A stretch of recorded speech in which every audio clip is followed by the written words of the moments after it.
ಅವ್ರ ಮೇಲೆ ಕ್ರಮ ಇದುವರೆಗೆ ಕೈಗೊಂಡಿಲ್ಲ. ಅವನು ಸತೀಶ್ ರೆಡ್ಡಿದು ವಿಡಿಯೋ ನಾನು ಬಿಡುಗಡೆ ಮಾಡಿದೆ. ಅವನು ಆರಾಮಾಗಿ ಆಸ್ಪತ್ರೆ ಒಳಗಡೆಯಿಂದ ನಡ್ಕೊಂಡು ಬಂದು ಗಾಡಿ ಹತ್ತಿ ಆಂಬುಲೆನ್ಸಲ್ಲಿ ಕೂತ್ಕೊಂಡು ವಿಕ್ಟ್ರಿ ಸಿಂಬಲ್ 3 ಬಾರಿ ತೋರಿಸ್ತಾನೆ. ಅವನ್ನ ಅರೆಸ್ಟ್ ಮಾಡಿಲ್ಲ. ಭರತ್ ರೆಡ್ಡಿ 6-7 ದಿನದಿಂದ ಅವನು ಪತ್ತೆ ಇಲ್ಲ, ಎಲ್ಲಿದ್ದಾನೆ ಅನ್ನೋದನ್ನು ಅವನು ಅರೆಸ್ಟ್ ಮಾಡಲಿಕ್ಕೆ ಪ್ರಯತ್ನ ಮಾಡ್ತಾ ಇಲ್ಲ. ಹೊಸ SP IG ಇಬ್ಬರು ಬಂದಿದ್ದಾರೆ, ಅವರು ಅರೆಸ್ಟ್ ಮಾಡೋ ಪ್ರಯತ್ನ ಮಾಡ್ತಾ ಇಲ್ಲ. ಆ ASP DSP ಮೇಲೆ ಇದುವರೆಗೂ ಕ್ರಮ ಇಲ್ಲ. ಅಂದರೆ ಈ ಸರ್ಕಾರ CID ಕೊಟ್ಟರೆ ಏನೋ ಮೇಲೆಯಿಂದ ಬಿದ್ದುಬಿಡುತ್ತೆ, ಮಾಡೇ ಬಿಡ್ತಾರೆ ಅನ್ನೋಂಥ ಪರಿಸ್ಥಿತಿ ಸಾಧ್ಯನೇ ಇಲ್ಲ. ರಾಜ್ಯ ಸರ್ಕಾರದಲ್ಲಿ ನಮ್ಮ ಪೊಲೀಸರ ಬಗ್ಗೆ ಗೌರವ ಇದೆ ನನಗೆ. ಆದರೆ ಈ ರಾಜ್ಯದ ಉಪಮುಖ್ಯಮಂತ್ರಿಗಳೇ ನಾನೊಬ್ಬ ಶಾಸಕ ಕ್ರಿಮಿನಲ್ ಬೆನ್ ಹಿಂದೆ ನಾನು ನಿಂತ್ಕೊಂಡಿದ್ದೀನಿ ಅಂತ ಹೇಳಿದ ಮೇಲೆ ಜನಾರ್ದನ್ ರೆಡ್ಡಿಗೆ ಸೆಕ್ಯೂರಿಟಿ ಅಮೆರಿಕ ಚೈನಾದಿಂದ ತೊಗೊಂಡು ಬರ್ಲಿಕ್ಕೆ ಹೇಳ್ರಿ ಅಂತ ಹೇಳಿದ ಮೇಲೆ ಜನಾರ್ದನ್ ರೆಡ್ಡಿಗೆ ಏನಾದರೂ ಗುಂಡೇಟ್ ಇಲ್ಲಿ ಬಿತ್ತ ಅಂತೇಳಿ ಒಬ್ಬ ಉಪಮುಖ್ಯಮಂತ್ರಿ ಮಾತಾಡಿದರೆ ಇನ್ನು ಪೊಲೀಸರು ಅವ್ರಿಗೆ ಧೈರ್ಯ ಬರುತ್ತೇನೋ ಇನ್ವೆಸ್ಟಿಗೇಷನ್ ಮಾಡಲಿಕ್ಕೆ. ಹಾಗಾಗಿ ಈಗಾಗಲೇ ನಮ್ಮ ಪಕ್ಷದ ಕೋರ್ ಕಮಿಟಿಯಲ್ಲಿ ನಿರ್ಧಾರಗಳನ್ನ ತಗೊಂಡು ನಮ್ಮ ಎಲ್ಲ ಪಕ್ಷದ ಹಿರಿಯರು ತಮ್ಮ ಮುಂದೆ ಬಂದು CBI ಎಂಕ್ವೈರಿ ಆಗಲೇಬೇಕು ಅಂತೇಳಿ ಆಲ್ರೆಡಿ ಅವರು ಆಗ್ರಹ ಮಾಡಿದ್ದಾರೆ. ಹಾಗಾಗಿ ಇವತ್ತು ನಮ್ಮ ಹೋರಾಟದ ರೂಪುರೇಷೆಗಳ ಬಗ್ಗೆ ಇವತ್ತು ನಾಳೆ ಅದಕ್ಕೊಂದು ಸರಿಯಾದ ನಿರ್ದಿಷ್ಟವಾಗಿ ಪ್ಲ್ಯಾನ್ ಮಾಡಿ ಹೇಳೋದಾಗುತ್ತೆ. ಹಾಗಾಗಿ ಈ CID ತನಿಖೆಯಿಂದ ಇನ್ನೊಂದರಿಂದ ನ್ಯಾಯ ಸಿಗುತ್ತೆ ಅನ್ನೋದು ಸುಳ್ಳು. ಇವತ್ತಿಗೆ ಘಟನೆಯಾಗ 10 ದಿನ ಆದರೂ ಕೂಡ ಆ ಕೊಲೆಗಡಕರನ್ನು, ಕ್ರಿಮಿನಲ್ಸ್ಗಳನ್ನು, ಸತೀಶ್ ರೆಡ್ಡಿನ, ಭರತ್ ರೆಡ್ಡಿನ ಬಂಧನ ಮಾಡೋವರೆಗೂ ಕೂಡ ನಮ್ಮ ಹೋರಾಟ ಯಾವುದೇ ಕಾರಣಕ್ಕೂ ಕೂಡ ನಿಲ್ಲಲ್ಲ.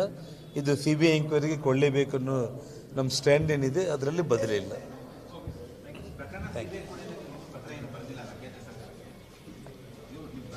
ನೋಡಿ, ಇದು ಕೇಂದ್ರ ಸರ್ಕಾರಕ್ಕೆ ನೋಡಿ, ಕಾನೂನು ಪ್ರಕಾರ ರಾಜ್ಯ ಸರ್ಕಾರನೇ CBI ತನಿಖೆಗೆ ಅವರು ವಹಿಸ್ಕೊಡೋದಕ್ಕೆ ಅವರು ರೆಕಮೆಂಡ್ ಮಾಡಬೇಕು. ಅದಿಲ್ಲ ಅಂದರೆ ಕಾನೂನಲ್ಲಿ ಬೇರೆ ಬೇರೆ ಮಾರ್ಗಗಳಿದೆ, ಅದ್ರ ಬಗ್ಗೆ ಕೂಡ ನಾವು ಅದನ್ನು ತಯಾರಿ ಮಾಡ್ಕೊಳ್ತಾ ಇದ್ದೀವಿ. ಇವತ್ತು ಸರ್ಕಾರ ಇನ್ನೂ 1-2 ದಿನ ಟೈಮ್ ನೋಡ್ತಾ ಇದ್ದೀವಿ. ಹೊಸ SP IG ಬಂದಿದ್ದಾರೆ, ಅವ್ರನ್ನ ಬಂಧನ ಮಾಡ್ತಾರೆ ನೋಡೋಣ. CIDಗೆ ಇವತ್ತು ವಹಿಸಿದ್ದಾರೆ. ಇನ್ನೊಂದು ಇನ್ವೆಸ್ಟಿಗೇಷನ್ ಬಗ್ಗೆ ಯೋಚನೆ ಮಾಡಿದರೆ ಆಲ್ಮೋಸ್ಟ್ ಇನ್ವೆಸ್ಟಿಗೇಷನ್ ಮೀಡಿಯಾನೇ ಕಂಪ್ಲೀಟ್ ಮಾಡಿಬಿಟ್ಟಿದೆ ವಿತ್ ಎವಿಡೆನ್ಸಸ್. ಯಾವುದೋ 30-40 ವರ್ಷಗಳ ಹಿಂದೆ ಏನಾದರೂ ಎಲ್ಲಾದರೂ ಕೊಲೆ ಆಯಿತು ಅಂದರೆ ಯಾರು ನೋಡಿದರು ಯಾರಿಲ್ಲ ಅನ್ನೋ ಪರಿಸ್ಥಿತಿ ಬೇರೆ. ಇವತ್ತು ನಮ್ಮ ಮನೆ ಹತ್ರ ನಡೆದಿರೋ ಪ್ರತಿಯೊಂದು ಘಟನೆ ಕೂಡ ವಿಜುವಲ್ಸ್ ಮೂಲಕ, ನಾನು ಮಾಧ್ಯಮ ಸ್ನೇಹಿತರ ಮೂಲಕ ಇಡೀ ರಾಜ್ಯಕ್ಕೆ ತೋರಿಸ್ಕೊಟ್ಟಿದ್ದೀನಿ. ನಾನು ಆ ಗನ್ ಪಾಯಿಂಟಲ್ಲಿ ಫೈರ್ ಮಾಡಿರುವಂಥದ್ದಾಗಿರ್ಬೋದು, ಸ್ಮಶಾನದಲ್ಲಿ ಕೆಲಸ ಮಾಡೋ ಹುಡುಗ ಇವತ್ತೇನು ಕುಣಿ ತೆಗೆದು ಮತ್ತೆ ಕುಣಿ ಮುಚ್ಚೋದಕ್ಕೆ MLA ಯಾವ ರೀತಿ ಬೆದರಿಸ್ತಾ ಇದ್ದಾರೆ, ಮತ್ತು ರೀಪೋಸ್ಟ್ ಮಾಡಿದ್ರೆ ಸಿಗಾಕ್ಕೊಳ್ತೀವಿ ಅಂತೇಳಿ ನೇರವಾಗಿ ಮನುಷ್ಯರನ್ನ ಕಳಿಸಿ ಆ ಕುಣಿ ಮುಚ್ಚಿಸೋದ್ರ ಬಗ್ಗೆ ಕೂಡ ಆ ಸ್ಮಶಾನದಲ್ಲಿ ಮಾತಾಡಿರೋದನ್ನು ಹೇಳಿದ್ದೀನಿ. ನಾಳೆ ಭಾಳ ಗಂಭೀರವಾಗಿರುವಂಥ ವಿಡಿಯೋಗಳನ್ನು ನಾನು ಬಳ್ಳಾರಿ ಮೂಲಕನೇ ಯಾಕಂದರೆ ಇವಾಗ ಜಸ್ಟ್ ನನಗೆ ತಲುಪಿದೆ, ಅದನ್ನೆಲ್ಲ ಕೂಡ ಅದರಲ್ಲಿ ತುಂಬ ಲ್ಯಾಂಗ್ವೇಜ್ ಎಲ್ಲ ಭಾಳ ಕೆಟ್ಟದಾಗಿ ಇರುವಂಥದ್ದು ಎಲ್ಲದನ್ನು ಕೂಡ ತೆಗೆದಾಕ್ಬಿಟ್ಟು ನೇರವಾಗಿ ನಮ್ಮ ಶ್ರೀರಾಮುಲು ಅವ್ರ ಬಗ್ಗೆ, ನಮ್ಮ ಬಗ್ಗೆ ಅವ್ರು ಮಾಡಿದ್ದು ಪ್ಲ್ಯಾನ್ ಏನಿತ್ತಲ್ಲ ಅದ್ರ ಬಗ್ಗೆ ಅವ್ರು ಏನು ಮಾತಾಡಿದ್ರು ಮಾತುಗಳು ಅನ್ನೋದನ್ನ ವಿಜುವಲ್ಸ್ ಕೂಡ ಬಂದಿದೆ. ಅದನ್ನು ನಾನು ನಾಳೆ ಬೆಳಿಗ್ಗೆ ಬಳ್ಳಾರಿಯಲ್ಲಿ ನಾನು ರಿಲೀಸ್ ಮಾಡ್ತೀನಿ. ಎಲ್ಲ ಯಾರ್ಯಾರು ಮಾತಾಡಿದ್ದಾರೆ ಅವ್ರ ವಿಜುವಲ್ಸ್, ಅವ್ರ ಪಿಕ್ಚರ್ಸ್ ಸಮೇತ ಕೂಡ ಇದೆ. ಅದನ್ನು ಎಡಿಟ್ ಮಾಡ್ತಾ ಇದ್ದಾರೆ, ಯಾಕೆಂದರೆ ತುಂಬ ಕೆಟ್ಟ ಭಾಷೆ ಅದರಲ್ಲಿ ಬಂದಿದೆ.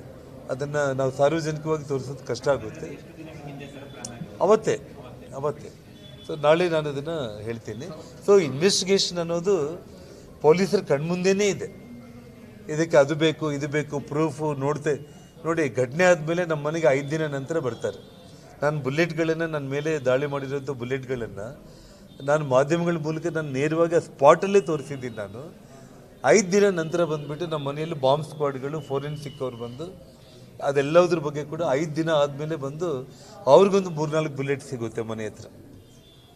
ಅಂದರೆ ಎಷ್ಟು ನಿಧಾನಗತಿಯಾಗಿ ಸುಮ್ಮನೆ ಕಣ್ಣೊರೆಸುವಂಥ ರೀತಿಯಲ್ಲಿ ಮಾಡ್ತಾ ಇದ್ದಾರೆ ಅನ್ನೋದು ನಿಮ್ಮ ಕಣ್ಮುಂದೆನೇ ಇದೆ.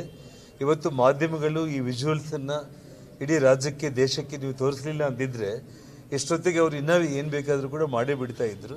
ಹಾಗಾಗಿ ಅಟ್ಲೀಸ್ಟ್ ತಮ್ಮ ಮೂಲಕ ಜೀವಂತವಾಗಿ ಇಶ್ಯೂ ಇನ್ನೂ ಇದೆ. ನಾಳೆ ಇನ್ನೂ ಕೆಲವೊಂದು ಸಾಕ್ಷ್ಯಗಳನ್ನು ನಾನು ಬಿಡುಗಡೆ ಮಾಡ್ತೀನಿ. ನಾಳೆ ನೀವು ಅದನ್ನು ನೋಡ್ತೀರಿ. ಬರ್ತೀವಿ. ಶ್ರೀರಾಮುಲು ಅವರಾಗಲಿ ಅಥವಾ ಸೋಮಶೇಖರ್ ರೆಡ್ಡಿ ಅವರಾಗಲಿ ಇವತ್ತಿನ ಸಭೆಗೆ ಬಂದಿಲ್ಲ.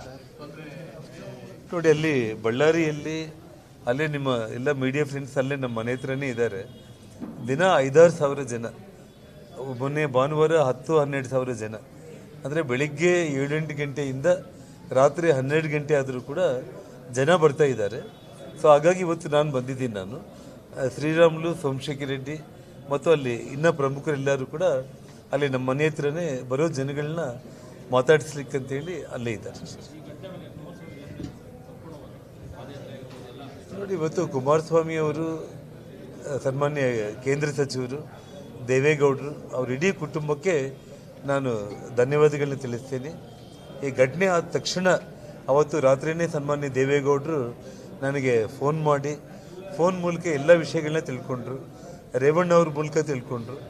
ಮತ್ತು ಕುಮಾರಸ್ವಾಮಿ ಅವರು ಕೂಡ ವಿದೇಶದಿಂದ ಬಂದ ತಕ್ಷಣ ನನಗೆ 3 ಬಾರಿ ಫೋನ್ ಮಾಡಿ ನಡೆದಿರೋ ಎಲ್ಲ ಘಟನೆಗಳ ಬಗ್ಗೆ ಕೂಡ ತಿಳ್ಕೊಂಡು, ಮಾರಲ್ ಆಗಿ ಪಕ್ಷದ ಜೊತೆಯಲ್ಲಿ, ನನ್ನ ಜೊತೆಯಲ್ಲಿ ನಾವಿದ್ದೇವೆ ಅಂತೇಳಿ ಅವರು ಪ್ರೆಸ್ ಮೀಟ್ ಮಾಡಿದ್ದನ್ನು ಕೂಡ ಬೆಂಗಳೂರಲ್ಲಿ ನಾನು ನೋಡಿದ್ದೇನೆ. ನಾನು